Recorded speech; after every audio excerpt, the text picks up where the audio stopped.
Nathan and Priya both turned 30 in the same year. Nathan was a project manager in Denver earning $64,000. Priya was a marketing director in Charlotte earning $67,000. Priya was a marketing director in Charlotte.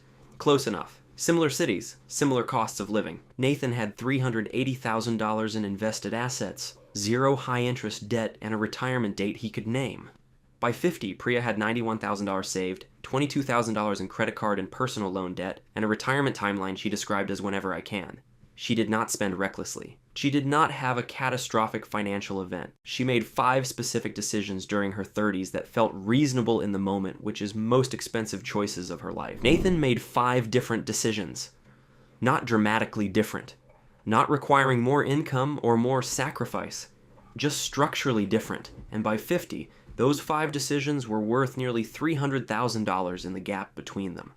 My name is Carey, and what I am going to show you today are the 5 specific decisions that your 30s force you to make, whether you realize it or not, and how each one either compounds in your favor or against you for the next 20 years. Because your 30s are not just another decade. They are the decade where your income is finally real, your expenses are finally stable enough to build around, and compounding has enough runway left to work at full force. Every one of these 5 decisions is still in front of you, if you are in your 30s right now. Decision 1, whether you automate investing before lifestyle inflates. The most important financial moment of your entire 30s is not a market event. It is not a raise announcement. It is the 2-week window immediately after your first significant raise following age 30. Most people in their 30s receive their first real income increase. The raise arrives. The lifestyle expands to meet it. And the investment account receives whatever is left, which is almost always less than it should be, because lifestyle inflation is immediate and automatic, while investment contributions are deliberate and optional. Nathan received a $12,000 raise at 31, before his lifestyle had any time to adjust. He increased his automatic investment contribution by $600 per month, exactly half the after-tax value of the raise. He never felt the $600 because it was automated before his spending patterns could absorb it. Priya received an $11,000 raise at 31. The difference began before either person realized it. Within 4 months, she had upgraded her apartment, leased a newer car, and increased her dining and travel spending to a level that felt earned and reasonable. Her investment contribution stayed flat. Over the next 19 years at 8% average return, Nathan's $600 per month compounded into approximately $340,000 from that single decision. That is the entire gap between them explained in 1 raise and 1 2-week window.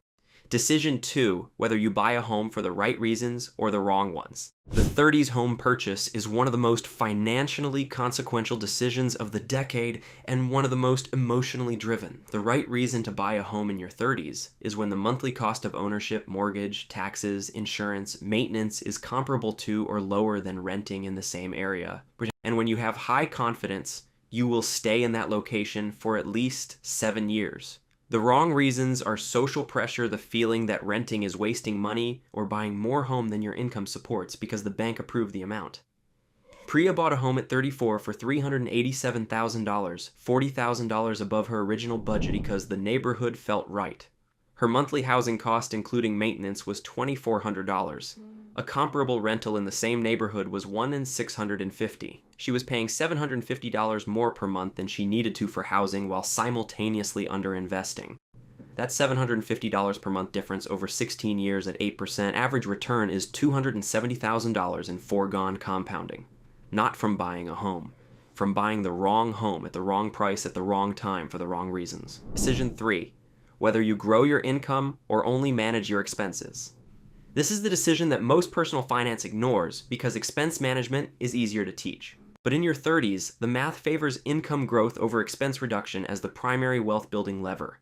Because if you earn $70,000 and cut expenses aggressively, you might free up $500 to $800 per month of additional investable capital. But if you increase your income to $95,000 through a combination of skill development, strategic job changes, or side income, and automate the increase before lifestyle absorbs it, you have freed up $500 to $2,000 per month.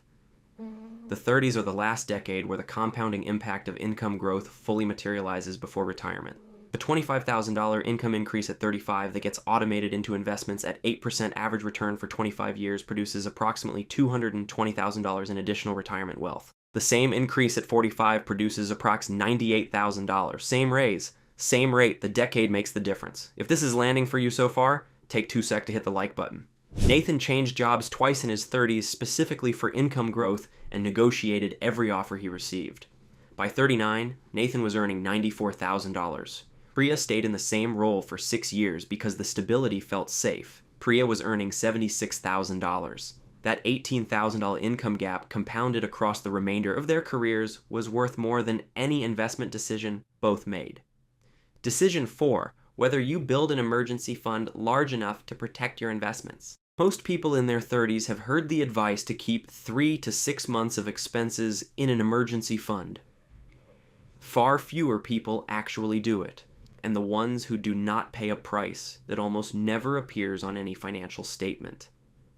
When an emergency arrives like a job loss, a medical expense, the money has to come from somewhere. It almost always comes from investment accounts. Retirement accounts get raided, index funds get liquidated, and the liquidation almost always happens at the worst possible time.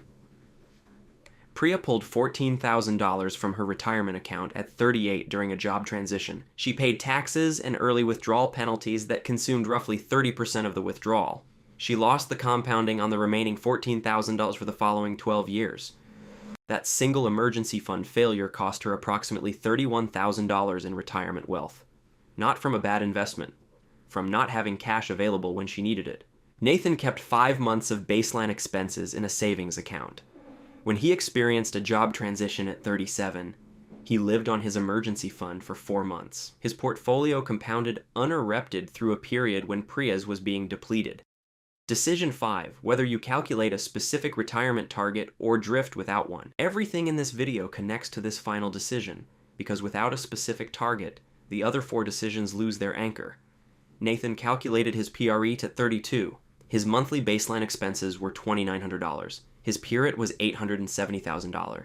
He knew at every point in his 30s exactly what percentage of his target he had reached, and exactly what contribution rate he needed to stay on track. That knowledge informed every other decision, changing the automation rate after raises, the housing budget, the income growth priority. Priya never calculated a specific number. She saved when she could, spent when she felt rough, and assumed retirement would be funded by the combination of Social Security and whatever was in her accounts by the time she got there. At 50, she had $91,000. Her PIT, calculated for the first time, when she ran the numbers, it was $840,000. The gap between $91,000 and $840,000 at age 50 is not insurmountable, but it required a complete restructuring of every financial decision going forward. A restructuring that would have been unnecessary if the number had been calculated at 32. Here is what I want you to do this week. First, identify which raise in the last 2 years you allowed lifestyle to fully absorb. Calculate what 50% of the after-tax value of that raise would have been per month. Second, if you own a home, calculate your true monthly cost of ownership, including mortgage, taxes, insurance, and an honest estimate of annual maintenance divided by 12. Compare that to comparable rentals in your area. If you are significantly over market, identify one structural change you can make in the next 12 months to reduce the gap. Third, identify the single highest leverage income growth move available to you right now. A negotiation, a skill development, a job search, and take one concrete step toward it this week. Fourth, calculate your current emergency fund. If it is below 4 months, set up an automatic transfer to a high-yield savings account today until you reach that level. Set up an automatic transfer to a high-yield savings account today until you reach that level. Fifth, calculate your PIRET right now. Monthly baseline expenses times 12 divided by 0.04. Write the number down. Compare it to your current invested balance. Let the gap between those two numbers inform the urgency of every other decision on this list. Nathan did not have more willpower than Priya. He did not have better luck. He made 5 structural decisions in his 30s that ran quietly in the background for 2 decades and produced a $289,000 difference in their net positions by 50. Priya's 50 now. She has 15 years of working life left, and every one of these 5 decisions is still available. The question is not whether you will make these decisions. You are already making them by default. The question is whether you make them deliberately. I'm Zik. Thanks for listening. I'll see you in the next.